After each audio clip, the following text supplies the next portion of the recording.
The advice and opinions expressed by Dr. Granpeesheh and her guests are meant solely as suggestion and should not be in any way construed as child-specific advice. Dr. Doreen Granpeesheh is the Dr. Doreen is an expert in autism. Doreen Granpeesheh. Dr. Granpeesheh. Dr. Doreen Granpeesheh. Dr. Doreen Granpeesheh is a visionary in the field of autism. Now you can ask her questions on Ask Dr. Doreen. Good morning and welcome to Ask Dr. Doreen. I'm Shannon Penrod and I'm here with the fabulous Dr. Doreen Granpeesheh. Good morning. Good morning. How are you? I'm wonderful. How are you? I'm good. I was just waxing poetic yesterday about you and telling somebody about you and about how amazing, somebody who's outside the field of autism. Oh. But it was just, I missed you. I've been away. Yes. But I was just talking about you and how amazing you are and what a difference you've made in the field of autism. Thank you. In general, but how much of a difference you've made in our lives. And Oh, thank you so much. It's no. funny because yesterday I was talking about you oh, how funny with is that? Sarah, and I was telling her that I read one of your social media posts and I was dying laughing. And that you're such a talented comedian and you don't know it. Oh, well, I mean, I was a was comedian for a while. unbelievable. But yes, if, for those of you who aren't friends with me on Facebook, you should go friend me. And I don't get very much time. I think it was about the hike. Yeah. I was, oh my God, Shannon. Well, I don't know how I'm sitting here alive, but it was a spiritual experience, let me tell you, because I pushed myself in a way that I have not pushed myself in a really long time, and it was really lovely, and I had a really good time. But I posted about what was going on inside my head, and I was pretty honest about it. So anyway, there's that. But I'm so glad to be back with all of you. I missed all of you. And I met a mom on the trail. Unbelievable. That she had a bumper sticker on that said, I have a child with autism in the car. And I was like, hey, where'd you get that? And then we got into a conversation. The places that you will meet Yes. other moms on the journey, right? Yep. But anyway, we're thrilled to be here today. And especially because this is called Ask Dr. Doreen, where you get to ask questions, all of you from around the world, for free.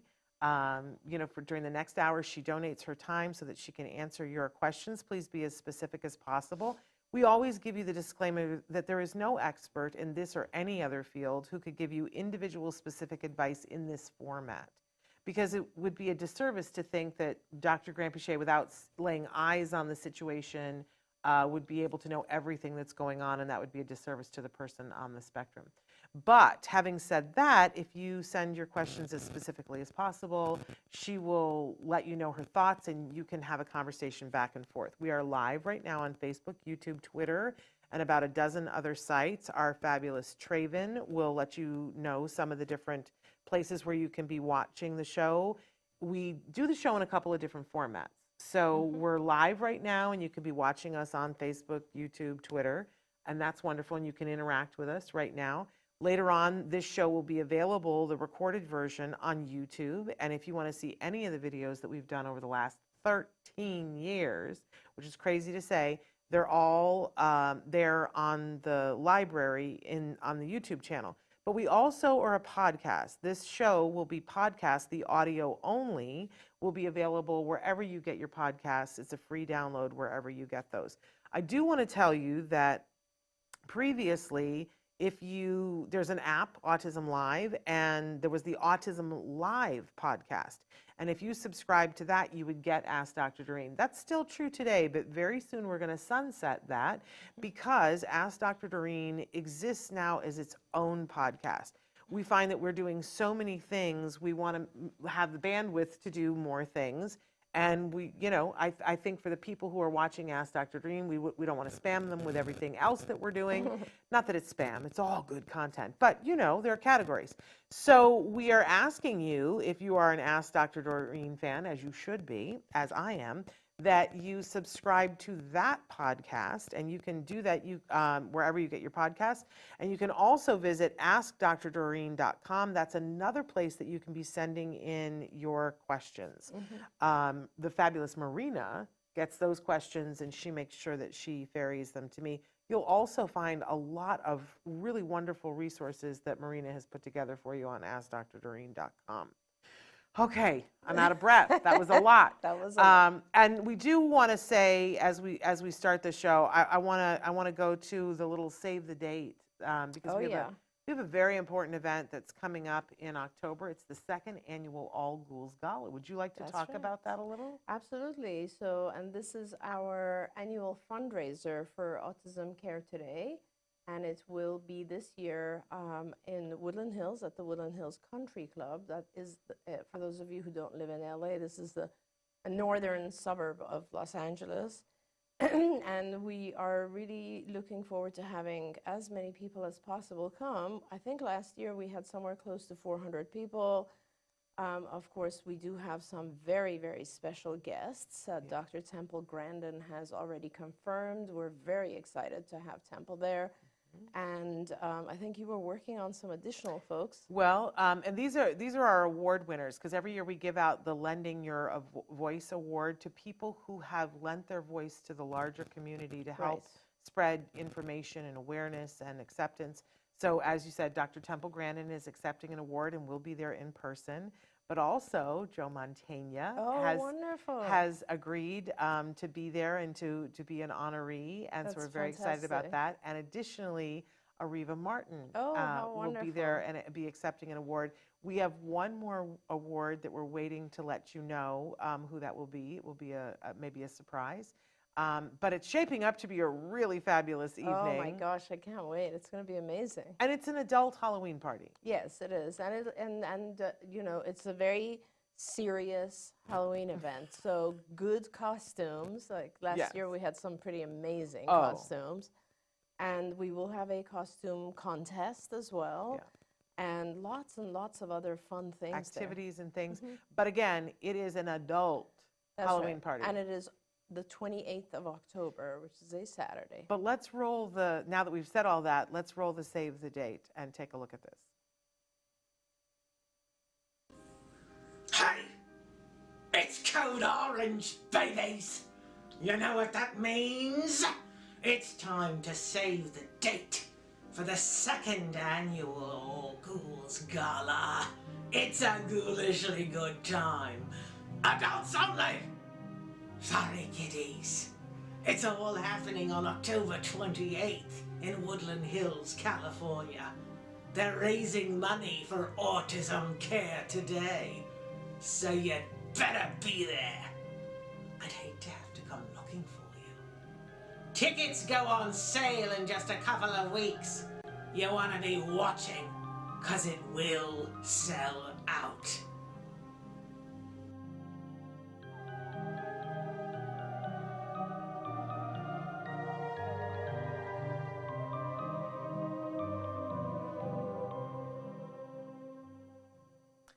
Wonderful. I have to brag a little. My son shot and edited that. It's fantastic. I love that kid. He's so talented. Okay, we're saying good morning to Yasmin and to Anna and Michelle and Sarah and Autism Journey with Elijah and Chem7 and anybody else who is out there who is watching. We'll get to some of your comments in just a second. We do have a topic that we start every show with, and but that doesn't mean you can't ask questions about other things. But we like to just start off with something like that. And so our topic this morning is autism and sleep disorders. And I'm going to take one of the live questions first. Chem7 Fender says, my son does not sleep throughout the night. He wakes up around 1 or 2 p.m. and would just start. I would assume a.m. maybe. Oh, did I? Oh, yes. Yes. Yeah, I think a.m. is what we mean there. And would just start jumping on the bed.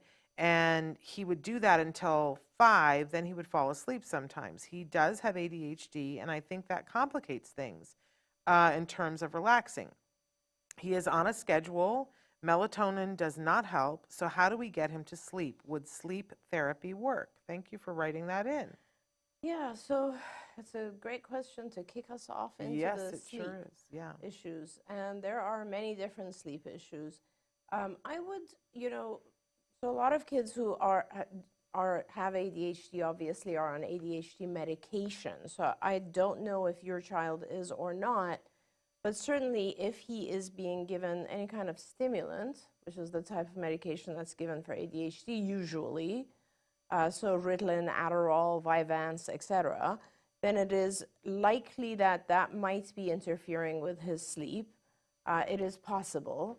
I think you should, and you said, you know, I'm just trying to be realistic, because always we tell people, like, go to a sleep clinic, which usually at universities they have these sleep clinics that are very high tech, and they will do what's called a sleep EEG, or they will place a little device or even just electrodes and check to see what the brain waves are when your child is sleeping. And the reason they do that is because they're looking to see if there's any kind of brain activity, like subclinical seizures, for instance, that could be waking the child up. That's a pretty difficult thing to do. Like if it was me and I had to do this, and there's UCLA close by, but it's difficult. It's intrusive and it's hard to do. But that is kind of the, you know, if you've done everything else, that's the thing to do, because they will figure out what is going on and why your child isn't sleeping. Before that, there's a few other things that you could try. One is obviously try, if he is getting, it says he's on, guanfacine. Well, so guanfacine is supposed to be one of those medications that doesn't really interfere all that much, but it is possible. So what I would do is give him the guanfacine a little bit earlier if you can. And it's not, usually guanfacine is not time release, so it's possible that you could, I don't know when you're giving it to him now, maybe you can give it to him first thing in the morning. Sometimes people give 2 doses, so one in the morning, one at like lunchtime. I'm not sure what your physician has instructed you to do, but go back and talk to that physician and perhaps make the guanfacine dose a little bit earlier so that there's enough time for him to settle down. I know how you feel about melatonin. Melatonin is one of those things that works for some children, but it wakes them up several hours later, like 4 or 5 hours later. So like when people take melatonin, they often wake up in the middle of the night. So I don't know if you were trying that or not. Sometimes parents tell me that their children do very well with just something as simple as Benadryl. And Benadryl is very helpful, diphenhydramine. It's really helpful in making the child drowsy. I don't want to give you medical advice. I would really suggest that you talk to your pediatrician and say, what are my options? Is there anything that I can give him that would help him sleep? There's homeopathic types of things that you can try as well, obviously. So there's, for instance, things that have a lot, chamomile will be very helpful and so on.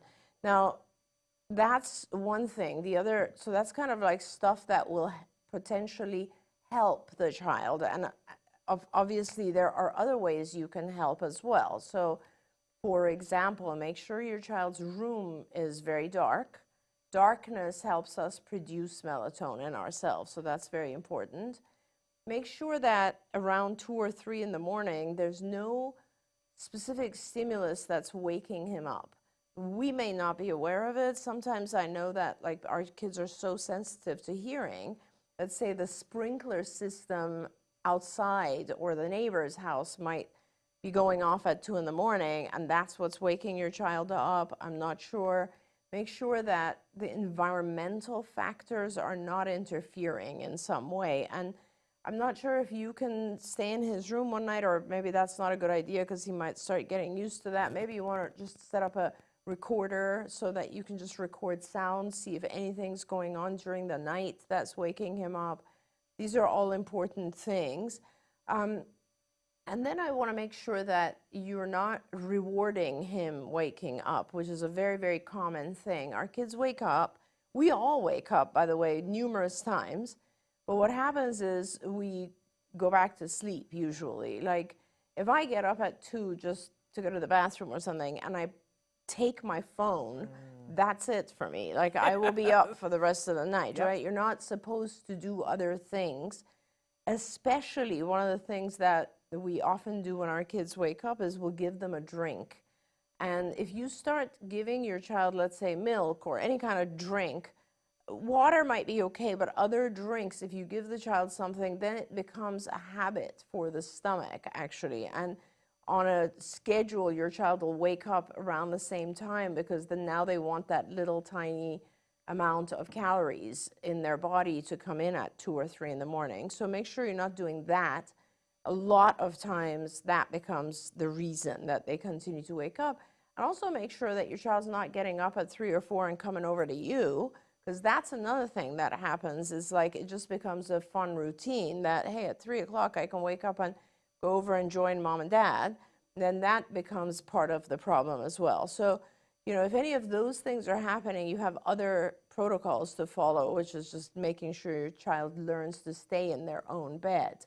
But let's start with figuring out why he's waking up, make sure it's quiet, make sure it's dark, peaceful, make sure he has very comfortable, like nothing in his room is uncomfortable. And then I would talk to his physician about other things. I don't know what you mean when you say sleep therapy. I'm not aware of what that would be, but let us know and we're happy to talk about it. So here's my naive question. Yes. Because I think there are several different gradations of sleep issues and disorders that kids have. And I don't want to make light of the fact that some kids have like intense sleep disorders that this would not take care of. But the question when I was, because I could never get Jem to sleep. Once he was asleep, he would be asleep, but I couldn't get him to sleep. And a mom said to me, okay, but is that ever not true? Is it ever not true? Is there ever a time when he goes to sleep and he sleeps all night long? And I said, well, you know, we went to Disneyland, for example, and we ran around all day long in the sunshine, and then we came home and he slept through the whole night. And so they He said, was tired enough. right. Yes. And so they said to me, is it possible that your child isn't getting enough outdoor time and enough exercise? And I thought, yes, because I'm not the outdoor girl. And so we started, point. building it into the schedule. And that helped Very good, a great yeah. deal. I'm not saying that it took care of everything. And obviously there are sleep issues that this would not take care of it, but it is a good question, right? Absolutely. I mean, totally.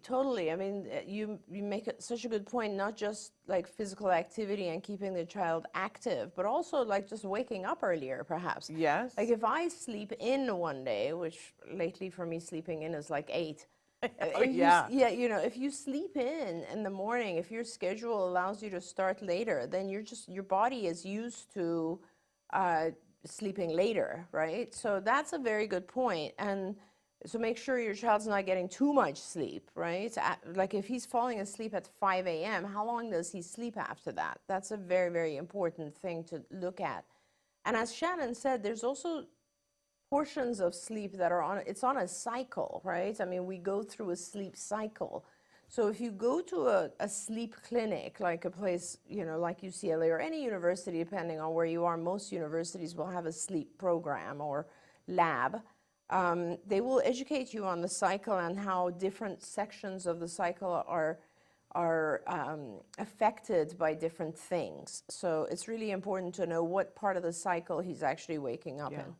I love that now in some places, like I know in Orange County, and this may be just because of Lisa Ackerman, they have vans that go and park outside your house that have Bluetooth so that you put a cap on your child's head, they sleep in their own bed, and the tech is in the van outside your house, instead of all the other things that you used to have to do. So I know they have that in Orange County. I don't think they have it everywhere, but it's worth looking into to see if they have it, because because my point was always, you go to the sleep clinic and it's supposed to be like home, but it's not like home. No, it never is. And for your kiddos, hard. Well, nowadays they have so many different versions of devices that can take an EEG. It's pretty simple. Yeah, they even have, my husband did a sleep study at home. It's a thing that sits on your chest. Oh, that's for apnea. Yes. I mean, that's another thing, by the way. Make sure that your child doesn't have an issue with breathing during the night, because that could be a big factor as well.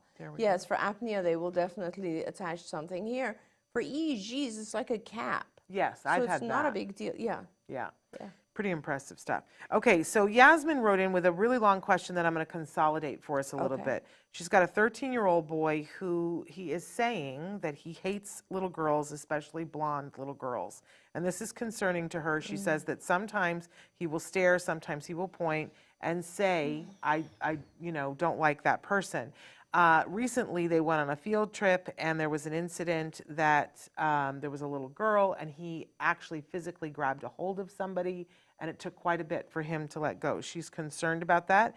She says that he did apologize and that the person that he grabbed was very understanding about it, but that he's getting bigger, and Yeah. this is of a big Yeah. concern to her. She wants to know, how can I help him with this? When I take him out, I do tell him if he sees a little girl and he points or says that he hates them or anything else like that, Yeah. that she says we have to leave right away. And she says that going out is his favorite thing, and that's the only thing that she's been able to think of so far, is that I will take away your favorite thing if you engage in this behavior. But she says, please help and thank you. Well, good. I mean, what you're doing is what we call response cost. So good for you that you've figured out sort of a solution for the time being. There's a lot of different things I want to say about this. So I don't know your child. So depending on your child's ability to understand abstract rules, what we call gray rules, you could go one of two different ways, but I'm going to kind of talk to you about the simple and then a little bit more complex direction. The simple issue here is that,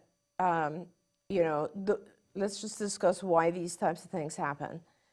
So our kids have what we call over-selectivity. They kind of generalize to various aspects of stimuli that we don't understand why. For instance, actually, I'll give a good example, and I'm going in 5 different directions, so I'll have to come back. But like when you go out to a restaurant and you eat something, if you go home and you have a stomachache that night, you will then generalize that anything that's within that type of food, you're not going to eat again. For example, I ate Mexican food. I was really sick. I'm never eating Mexican food again. That's overgeneralization, right? So our kids tend to do also is that they'll see something on TV maybe, or where it's a blonde little girl doing something, and they generalize that all blonde little girls are not good. Or they might hear a blonde little girl screaming, and that sound really bothers them. Whatever it is, some stimulus will possibly cause him to fear or dislike that particular looking person or thing or whatever it is.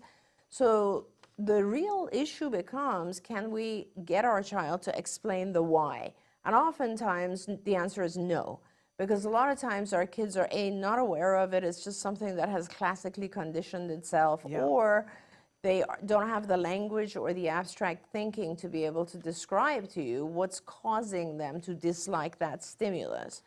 So what you have to do in the short term is you just have to set a rule that this is not okay. Just a very no reasoning behind it. There's just, you don't go close to or touch another person without their permission, whether it's blonde or not, or it's up to you what the rule is. You set the rule.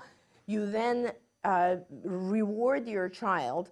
So taking your child away whenever there's a child with a little blonde girl is not giving him the opportunity to learn. Of course, you don't want to necessarily do this with just strangers, but if you know of another blonde child in your family, you should probably practice this, where the blonde little girl comes over and your child is now given a series of things that he is allowed to do and not allowed to do. You're not allowed to go grab. You are allowed to talk to the person. You are allowed to do these things. You're not allowed. So give him the opportunity to learn how to behave according to the rules that you have just set. And that's kind of the easy way out for now, depending on if your child has the capability to learn more abstract things or not.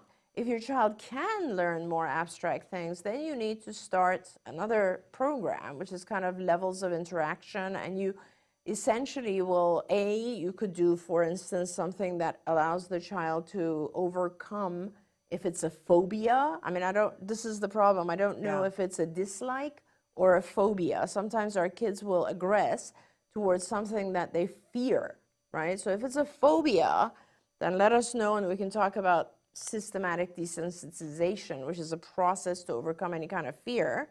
If it's just an aggression towards another individual, then you need to the more complex way of dealing with it is to teach the child about feelings and understanding like how you should, when are the times that you can be angry, when are the times that it's a cause and effect thing. And even if you are angry, you're not able to aggress towards others, you can verbalize how you feel instead of hit. So there's it's like a much, much, much longer set of programs to actually teach the child to reason with, understand their own emotions. These are multiple programs. And then express their emotions in a more adaptive way than hitting. And those are all the different lessons. But until you can teach all of that, you need to set the rule that we don't hit, we don't squeeze someone's arms, we don't pinch, push, whatever it is that he's doing, and give him the opportunity to succeed at that, at which point you will reward him heavily. Taking away his stuff is one thing, that's effective as well, but rewarding him being able to sit in the presence of a young blonde child is going to be very meaningful as well. Yeah, and your life will be better, his life will be better. Absolutely. Right? Stephen has written in and said, hi, can you explain the restrictive repetitive behavior part of autism? My son tends to gravitate towards routine, but doesn't get upset if I change the routine and explain the change. Does that count?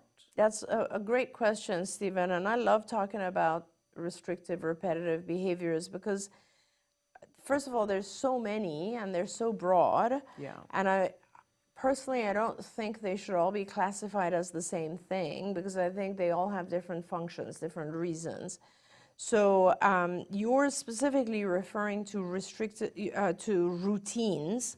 and to me, we all have routines, and if you think about our own routines, we tend to increase our routines when we're a little bit anxious.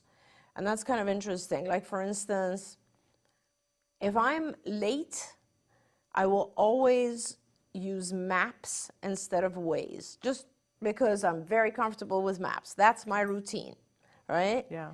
If I'm, you just turn to routine because routine gives you a sense of control, right? And that's how we all are. We will set things in order because order makes us feel like we're more in control.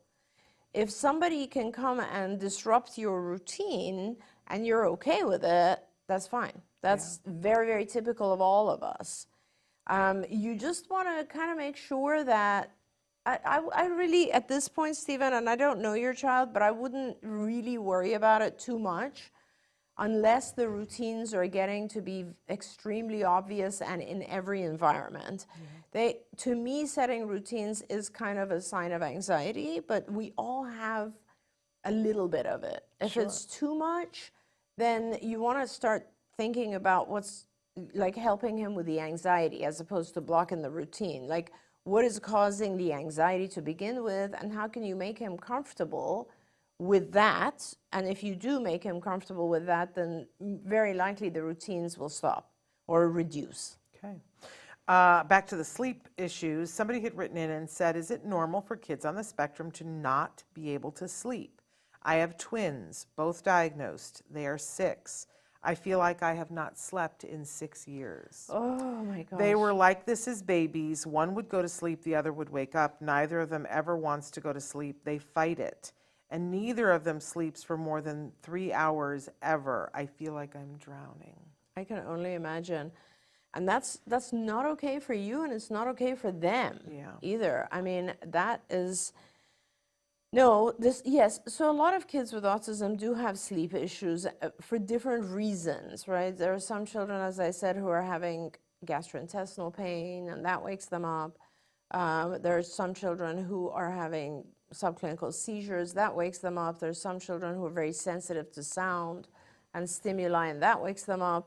They're just children who, one of the things that happens is we get used to, once we are given the diagnosis of autism, we tend to treat our kids differently as parents, right? So with a typically developing child, they're also not sleeping usually at 1. Most of the time, the child's not sleeping at 1, and we go through one of the most difficult parts of early parenting, which is teaching our children to sleep. We do various schedules. We don't go in when they cry, or we go in and just comfort them and leave. Like all these things that we do, which are intended to help our children learn that sleeping time is sleeping time, we tend not to do when our kids have a diagnosis of autism because we think differently about them. So for a variety of different reasons, our children on the spectrum don't learn to have a full night's sleep. And that is a very, very bad cycle, not just for you, as this mom says, but also for the children, because you need to have at least 5 hours of sleep in order just for your neurotransmitters to start functioning normally. So, and this is a big deal.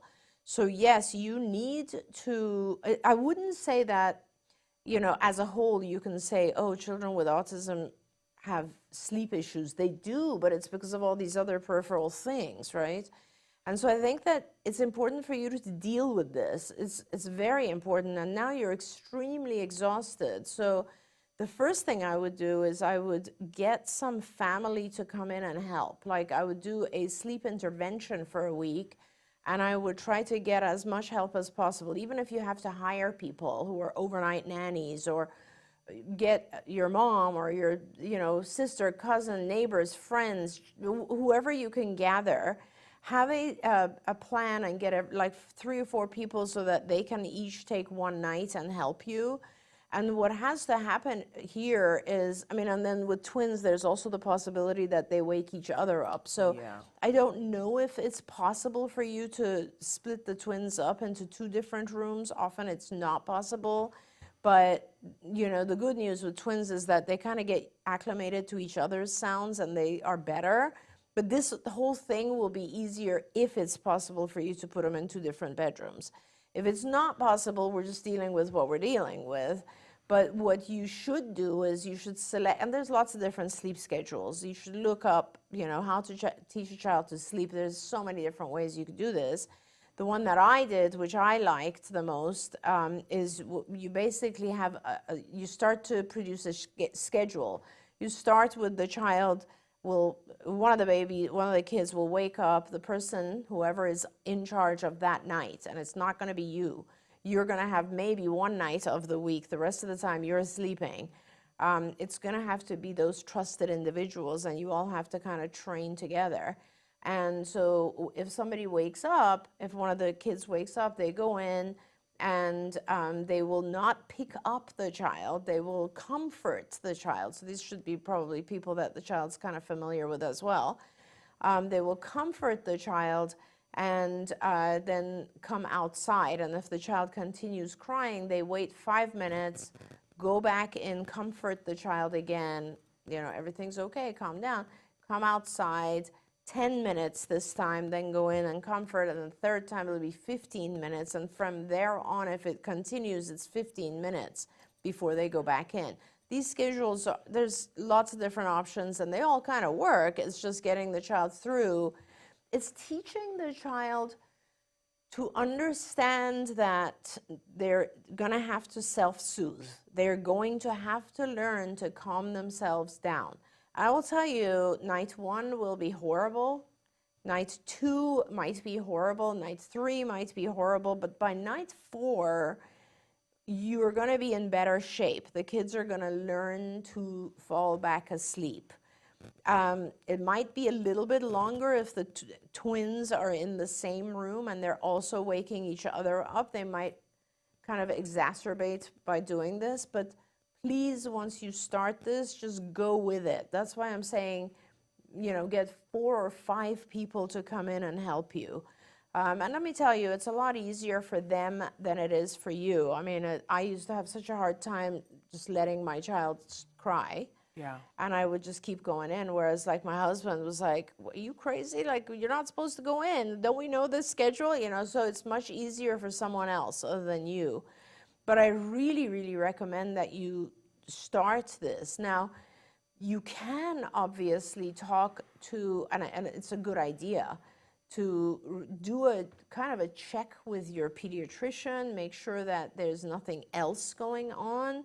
Do all the things we just talked about a little bit earlier. Make sure the room is dark, it's quiet, there's no external stimuli that are waking you. Make sure the child has, both of them have a lot of activity during the day.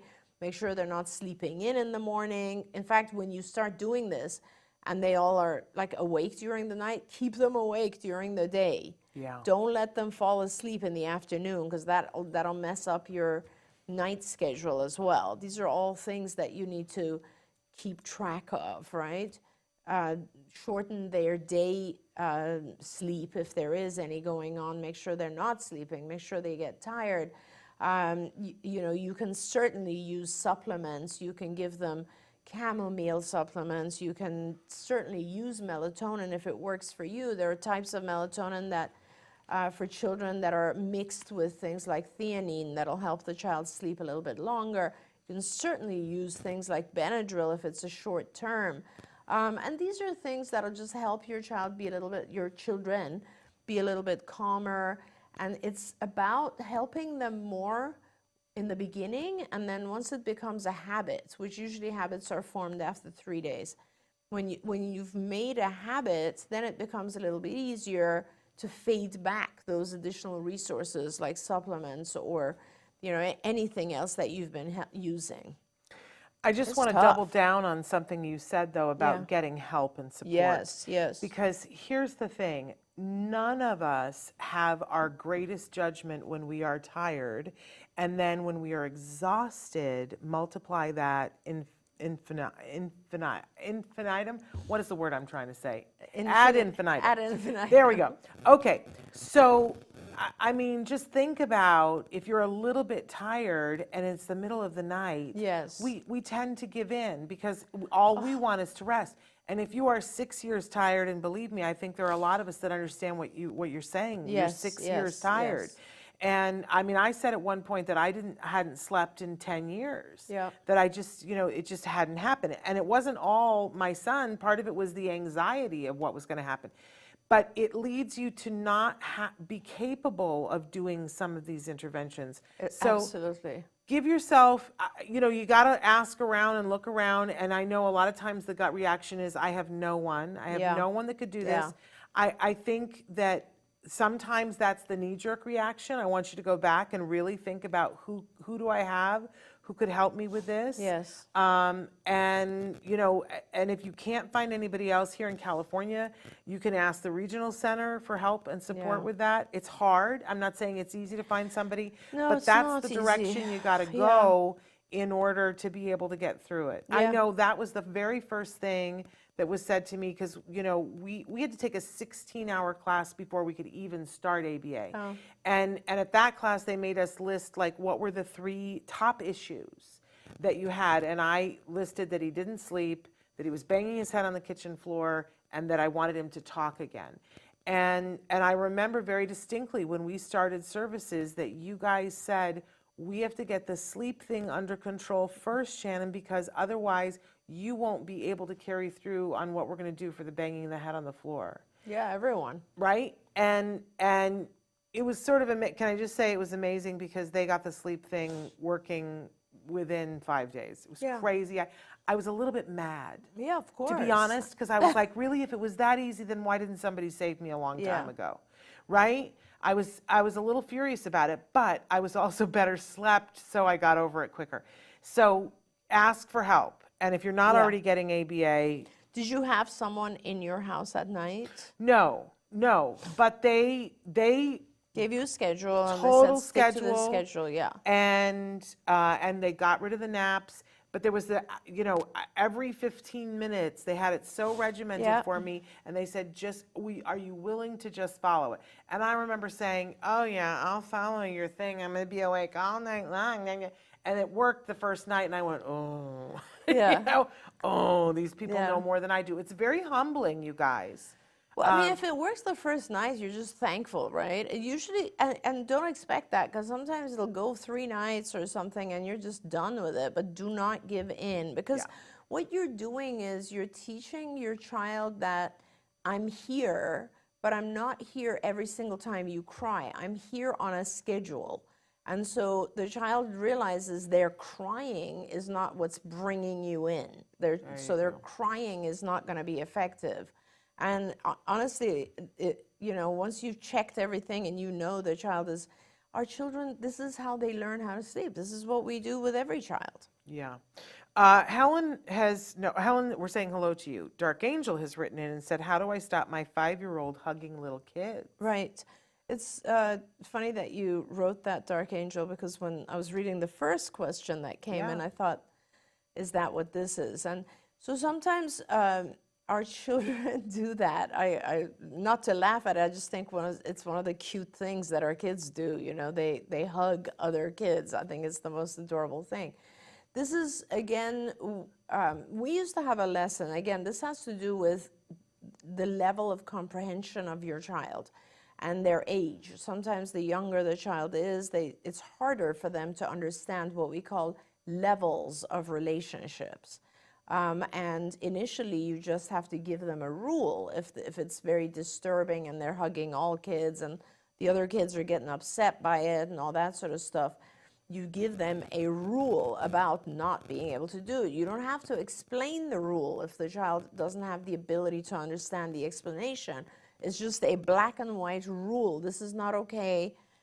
Talking to someone or standing this distance is okay.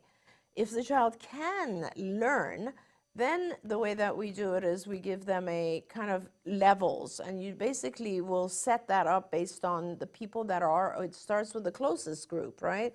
People that are allowed to be hugged, like mommy, daddy, siblings, perhaps, grandmother, etc. And that's the inner circle. And then you have pictures of those people, and you actually have rules about them. Like these are the ways you can say hello or goodbye. You could do this, you could do this, you could kiss them, you can hug them, you can do whatever. The next level is, let's say, your friends, and these are these kids, and this is how you say hello to them. And you can have different options, but hugging is not going to be necessarily one of them. The next level is, let's say, acquaintances of the family or friends of the family, adults. The next level, so you just take it out, and then the ultimate level is obviously strangers, and with strangers, you're not supposed to say hello at all. Just stay away from them for now. So, and you have to define what a stranger is, by the way. So all of, you're teaching your child what is okay and what's not okay in gradients, and the reason I always start with the rule is because it's harder for our kids to learn those levels, those gradients, because those gradients to us are very simple, but to our kids, they're very hard. Like, for instance, nuances. It's hard to know who a stranger is. It's hard to know, if it's a cousin, I can do this, but another child, I can't. Like, those types of things are hard. Takes a little bit longer for the child to learn, but initially you just kind of give them a rule. Another thing that you can do, obviously a lot of this comes from our children not understanding social rules, but also not having the ability to see the other person's perspective. So sometimes you might want to, like, another way to go about this is to, have someone just suddenly go up to your child and hug them. And if that makes them uncomfortable, then you're teaching your child to see the world from the perspective of the other child who was just, you see someone and you hug them. It's kind of startling, right? And that's another way to teach your child is like, look, people don't like it when you hug them. This is how they feel.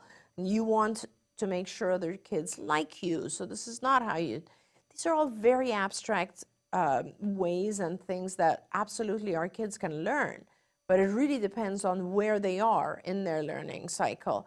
If this is too advanced, you need to just give them a rule and adhere to that.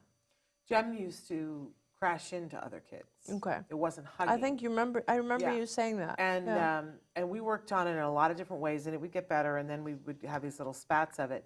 And it was happening at school, and I think if we had had a card aid school, that would never have happened. Do you know what I mean? Sure. But it's hard in a classroom, but what finally did it for him was there was a series that they did on HBO about a little boy. It was like called Peter Goes to Kindergarten, and he was a boy that had intellectual disability. He didn't have autism, But they got the approval of everyone in the kindergarten class. All the parents agreed that all the little kids, so they made a series of it. Yes. And then they went back like 2 years later, and he went to second grade. And when Jem was about in second grade was when the second grade one came out. And Peter was crashing into the other kids. Wow. And then they would interview the other little kids and say, how do you feel when Peter crashes into you? And the other little kids would say, I like Peter, but I don't like it when he crashes into me. Yeah. Jem saw that, and that was it. Right. He like totally got it. Now, if we had showed that to him when he was 5, I don't know that he would have understood it. That's my point. It Yeah. really has to do with where the child is at Yeah. that point. Yeah. Very true. But what a valuable lesson on so many different levels when you teach this kind of work. Oh, yeah. Because it also teaches boundaries for them that are Definitely. safety and will help keep them safe because we know that there are And by the way, predators out and there. this takes me back to something you often say, is that, like, you know, when we say work on teaching something, we don't mean work on it in real life when it's happening. We mean take the time, like, for instance, say, okay, every day this week from 3 to 4, I'm going to work on this specific skill. Or, you know, every Monday I'm going to, like, set it up as a task that you are teaching your child. So you're focused on that and you're able to manipulate the environmental factors in order to make this into a lesson. Sometimes we think, oh, I'll just tell him every time. That's not okay. And that is too messy and it's too spread out. Like, you need your child to be exposed to this as a lesson in a compact period of time with the same contingencies over and over until they learn it. So Yeah. that's important. That's amazing. We're acknowledging our Journey Cameron's New Life, that they say that they had an opportunity. They talked with a reporter recently about how amazing your ABA is and how grateful they are Thank you, to have thank been you. exposed to that. So Charlie's mom says, hello, Shannon and Dr. Doreen. My daughter just turned 3 and started diflucan. But now she's up till 5 a.m. and not responding to melatonin like she used to. We did a week of activated charcoal that seemed to work, but now she's up again until 5 a.m. What's the problem? Oh, first of all, I'm also a Charlie's mom. Yes, a girl. you are. My daughter is also Charlie. So nice to meet you. You know, you're giving your child diflucan, which is antifungal, which means your child has other fungal stuff going on. And it is very uncomfortable when if you have fungal issues, and a lot of times this is affecting your gut as well. So that can disrupt sleep. And it's right at the very beginning right now. Activated charcoal, great, it's not gonna have the same kind of thing, but diflucan will, and that is likely what's going on. Now there's a period of time, and I don't know when you've started, but there's this yeast die-off period, which is short. You know, if you started diflucan, the yeast is dying off, and it has a reaction. It does cause a totally different reaction in the body. And I would just be very patient and let the diflucan do its thing. And then obviously afterwards, you want to make sure you're careful with the diet because yeast can grow back. So just be sure that, you know, it's going to be rough for a little bit, unfortunately, but you're doing a very important thing. So I don't want you to disrupt that. Yeah. And just keep with it. Also, that aside, I want to say that melatonin does tend to do this thing, which is, well, not this thing, no. Because I was going to say melatonin tends to like put the child to sleep and then they wake up. Right. But what's happening with you is your child's just not falling asleep until 5. So I don't know if you can talk to the doctor and see if you can change the timing of the diflucan. That might help. Yeah. See if there's a possibility, or if they can give you permission to use something like Benadryl, which will help your child to sleep during this phase. Yeah, the first time you do anything like a diflucan, I remember very distinctly when we did that, and I was just ready to like call it quits on everything. Yeah, for sure. Until somebody really explained die-off to me and said, this is evidence that it's working. Yes. Wait it out. Yes. And then the day that it finally, that it Goes won, over. that it overcame the yeast, it was life-changing. The only thing I will say is make sure that you really understand what the schedule is, because I remember when we were doing diflucan that it was like diflucan, and then you had to wait an hour, and then there was something else, like I think it was Flagyl, and then we had to wait an hour, and then was the charcoal. Yeah. Because you had to, the charcoal absorbs what You have to be kills. careful with activated So you've got to charcoal, be yeah. exactly you can't give the two of them together. Definitely not. It's a certain number of hours. Go back to your doctor and make Right. sure you're giving it on the right schedule. But you'll get Yeah, there. you will get there. It's hard, but it's the positive thing is that you're killing the yeast. Yes. So And that will make a humongous difference. it really will. Autism Journey with Elijah says, I remember I slept the first full night. I woke up and I'd slept more than I was used to, and I got scared because of him being an eloper. And I thought that he'd gotten out because he had slept. That's why I say the sleeping thing, it isn't just about our kids. It becomes about the anxiety we have. But I'm glad that you're getting more sleep now because, lack of sleep is not a good thing for anybody. Very, very hard. And Our Journey Cameron's New Life says, finally, we got a sleep schedule with a visual timer. Transition is hard, but it helps. Love that. Congratulations on doing that, because that is tough. Andrea has written in and said, good morning. My 3-year-old son is working on prepositions. That's such a fun time. She said sarcastically, but it can be.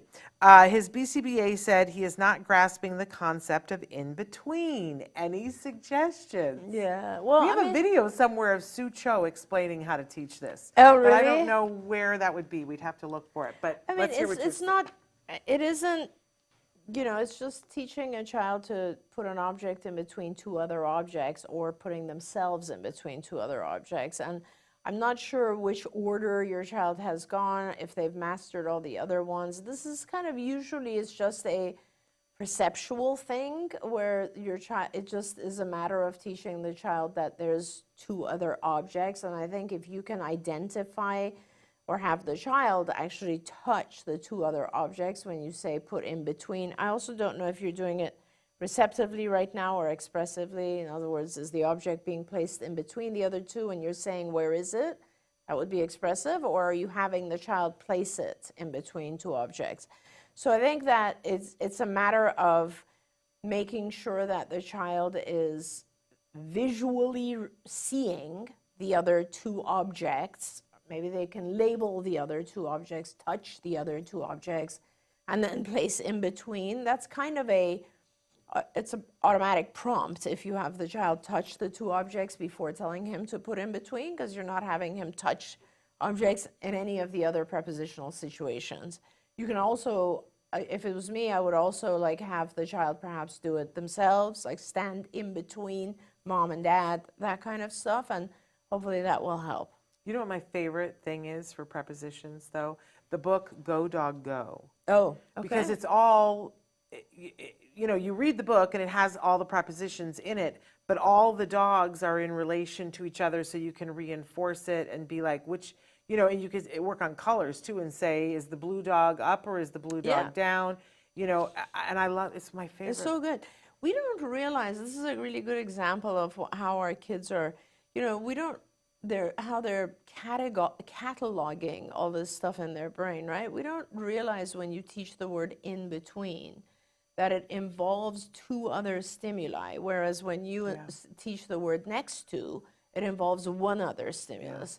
So it's kind of important, I think, to teach that rule to the child, like how many things are in here? 2. Right. So where are you putting it? In between. How many things are here? 1. Where are you putting it? Next to. Like, give the rule to the child in some ways, and it'll help. She says they're working on it expressively. So Expressively. So you're placing it, again, so that's easier in the sense that you just ask him, how many items? 1, 2, and I'm going to put this here. So where is it? And he'll start to get the idea that it's in between always has to do with 2 items being there. And sometimes things take time. Just the other day, my husband and I were talking about something. There was a button that I was having a hard time buttoning. And I said, out of nowhere, I just said, do you remember when that was our entire world? That Jem just couldn't get buttons. Yeah. And I remember there was just, it was a period of time in our lives when that was the big thing. Oh Yeah. no, this is where we're going to stop. Yeah. He's never going to be able to do a button. Oh, woe is me, what will become of us, right? What will become of him? How will the rest of his life be? And then, you know, we worked on it, and within a period of time, and I'm sure it was longer than most children, but buttons are a non-issue now. Yeah. And so these things will take time, but just keep working on it. There was something else there that I wanted to say. Oh, I know. Our Journey, Cameron's New Life, says, I accidentally fall asleep and wake frightened. Will you just do me a favor? Will you please get yourself checked for sleep apnea? Because I wish I had done that 10 years before. When you're waking up and gasping, sometimes it's because you got cortisol and you got anxiety and all those other things, and sometimes it's because you're not getting enough oxygen. And then you wake up and you feel like this panic. And I remember the first time it happened to me, I thought it was a panic attack. I woke at first I thought I was having a heart attack. And I woke Jim up and I said, I'm having a heart attack. I can't breathe and my heart is pounding. And it was because I had stopped breathing. Yeah. And now we know, and I don't go anywhere without my CPAP thing, and life is better. So do me a favor and just get yourself checked, or ask somebody else, am I holding my breath in my sleep? Am I snoring in my sleep? Because I tell you, you know, if you're not getting enough oxygen, it's That's not so good. important, Yeah. so important, because sometimes I think also with our parents, it's just conditioned fear. You know, like this example of my child as a eloper. Yeah. Like that is terrifying, right? You Absolutely. train yourself to never sleep. Because Yes. you're like worried what's going to happen to your child when you're sleeping. So it's very hard to know if it's a physical thing or a mental thing. And it's so important for you to get that checked out, because you guys, like one of the things we just forget is you cannot be there for your child if you're not sleeping, if you're not doing well. That's so important to take care of yourself. Absolutely. Charlie's mom wrote in and said, thank you, Dr. Doreen. I got your card book, and it's been very useful as I learn more about autism and how to help Charlie. Are you opening new ABA centers? Oh, Charlie's mom. So I have told a lot of our viewers that this is a very strange phase in my life right now, where I was retired. Now I just reacquired card. Not quite yet. I will be owning it as of next week, hopefully, if all goes well. And right now I'm really going to focus for the next year, I would say, on just trying very hard to understand what I need to do for the business of CARD to help it improve, because it has not done. It's, you know, it's public knowledge that CARD filed for bankruptcy. I was away from CARD for the past 5 years, and so I need to go back in and figure out what I need to do to help the employees, to help the patients, and to help the business, and to bring it all together. And once we've gotten healthy again, like I just said, it's so the same thing I just said, is take care of yourself before you can take care of others. Right. Once the existing patients and employees and the business have become healthy again, then yes, we will be looking at expansion into areas that we need to help. And I'm going to just say, it should be noted that the company was always healthy when you were running it. Thank you. So Let's try to get it back there. There we go. I think this is going to be our last question. Ajitha has said, hello, doctor. My son, who is 5 years old, writes words or alphabets in the air when he does not have access to a book or a writing pad. He does that while in the mall or in the car. How to handle this? Yeah, so this is... And Blake wants to know, why is that a bad thing? Yeah, it's awesome. So we don't... so first of all, if a child is doing a lot of words and alphabet, it's very, very likely that he has hyperlexia, which means the child is going to learn reading faster, is just familiar with and loves letters and sometimes numbers as well. Some of our kids are like that. And it's not necessarily a bad thing. It is a great thing in the sense that it opens up not only a world of books for your child to learn from, but it also opens up the ability for your behavioral team to teach vocalization and conversation and communication through writing. And we don't always have that tool when it's another child who's not learned writing and reading and isn't interested. But if your child is interested, it's a huge tool that your behavioral team will use to get your child to communicate more verbally. So that's a lovely thing. I think you do need to redirect it. For instance, if your child is, I thought you said, when he doesn't have access. So, I want our kids to be able to learn from observation of their environment as well. And if you're doing this a lot of the time, you're not paying attention to the stuff that's around you. So I think it would be good to redirect or when he starts doing that, teach him to ask for, can I have my notebook? Can I have my leapfrog? Can I have my book? Can I have something that he can actually functionally and adaptively use in that manner? To write with. To write or read or type or whatever it is that or even if he's younger, just to put, letters in an alphabet board or something like that. But that it doesn't prevent him from looking around and also observing everything else, because that's the only concern. Other than that, encourage it. Like, go take it, and it's like children who have a musical sense and they learn to play a musical instrument earlier. Same thing. Teach him. And I love Blake said, "Eek, I am autistic," but that's not an eek for us. That's a welcome. We're so glad you're here. And I love that perspective, because I think sometimes there are behaviors like that a parent goes, I don't know what that is. Yeah. That's concerning to me, and it doesn't need to be. And we appreciate that point of And view. sometimes some of these things are strengths. They just don't immediately appear that way because they stand out. But this in particular is a strength. There we go. We're out of time, unfortunately. I want to remind everybody you can go to AskDrDoreen.com and you can send in questions. We are not going to be live next week because we're not. And you're away. Out of town. Yes, thank you. But we will be, I think we're back the day after Labor Day. I don't know. I'll get back to you guys on that. But so thrilled that we had this time to be here. I want to remind you that we're doing live shows tomorrow. That we will be here with Matt Asner and with Nava, thank you, Paskowitz-Asner, that she'll be here as well. We're talking about a big concert that they have coming up on September 9th. I cannot wait. And we've announced already here that Logan Shepard, who we've talked about here before on the show, who really, his family is the one who introduced me to you. Well, so I owe them the so best much. People. He is an amazing drummer, an amazing light in this community. So exciting. He'll be playing with Toto. Yeah. But they announced this week too that Chris Tenney, who is one of the people featured on our Stories from the Spectrum, a stand-up comedian, he's the one who does the car stuff. That he's a car enthusiast, and so he goes to car shows and he tapes it and narrates it for us on Stories from the Spectrum. He's also performing at it with Ringo. Oh, yeah, let's not forget Ringo Starr. Ringo and a few other people. It's going to be amazing. Stank and Chris Hayes. So anyway, they're going to be talking with us about that tomorrow. And then we've got more stuff coming up. But we need to go. Thank you all for being here. We'll be back tomorrow. Until then, give your kiddos a hug from me and one for you too. Bye-bye for now. Bye, everyone.